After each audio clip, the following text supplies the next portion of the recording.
নামাজ শুরু করতেই আপনার পাশে কে এসে দাঁড়ায়? এমন এক ঘটনা যা আপনার হুঁশ উড়িয়ে দেবে। আপনার সাথেও কি কখনো এমন হয়েছে?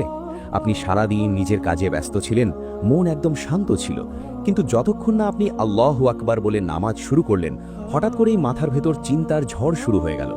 যে ভুলে যাওয়া কথা, যে জরুরি কাজ, যে পুরনো স্মৃতিগুলো সারাদিন যেগুলো মনে পড়েনি, ঠিক সেই সময়ই কেন মনে পড়তে শুরু করে?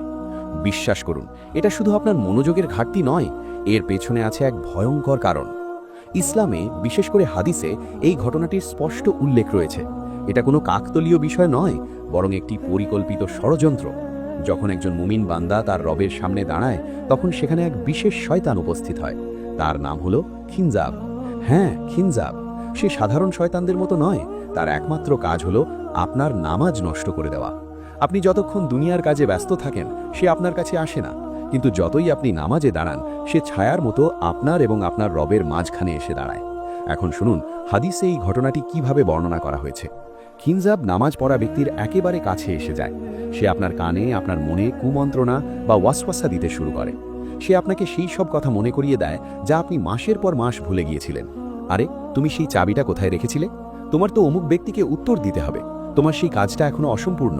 সে ইচ্ছাকৃতভাবে আপনাকে দুনিয়ার চিন্তায় জড়িয়ে ফেলে। তার উদ্দেশ্য শুধু আপনার মনোযোগ সরানো নয়, বরং নামাজের আসল শান্তি আপনার হৃদয় থেকে কেড়ে নেওয়া। সে আপনাকে এতটাই ব্যস্ত করে ফেলে যে আপনি ভুলে যান আপনি কার সামনে দাঁড়িয়ে আছেন। আর তার সফলতা কি? তার জয় তখনই হয় যখন আপনি ভুলে যান আপনি কি পড়ছিলেন। আপনি বুঝতেই পারেন না যে আপনি 2 রাকাত পড়েছেন নাকি 3। মানুষ গুনতি ভুলে যায়, সিজদা ভুলে যায়, শরীর নামাজে থাকে কিন্তু মন থাকে বাজারে বা অফিসে। এগুলো সবই সেই খিনজাবের কৌশল। কিন্তু একটু থামুন, আমাদের প্রিয় নবী সাল্লাল্লাহু আলাইহি ওয়াসাল্লাম আমাদের এই শত্রুর বিরুদ্ধে লড়াই করার একটি খুব সহজ এবং কার্যকর উপায় শিখিয়েছেন। নবী করিম সাল্লাল্লাহু আলাইহি ওয়াসাল্লাম বলেছেন, যখনই তুমি নামাজে খিনজাবের উপস্থিতি অনুভব করো বা তোমার মনোযোগ বিচ্যুত হতে থাকে, তখন সঙ্গে সঙ্গে আল্লাহর কাছে আশ্রয় চাও। মনে মনে বলো, আউযু বিল্লাহি মিনাশ শাইতানির রাজিম। তারপর বাম দিকে মুখ ঘুরিয়ে 3 বার হালকা করে ফুঁক দাও। হাদিসে এসেছে, তুমি যখন এটি করবে, তখন সে অপমানিত হয়ে সেখান থেকে পালিয়ে যাবে। তাই পরের বার নামাজে মন বিচলিত হলে ভয় পেও না, খিনজাবকে দূর করো। যদি আপনিও চান আল্লাহ আপনার নামাজের হিফাজত করুন, তাহলে কমেন্টে আমিন লিখুন। আর দিন সম্পর্কে এমন আরও ঘটনা জানতে এখনই চ্যানেলটি সাবস্ক্রাইব করুন।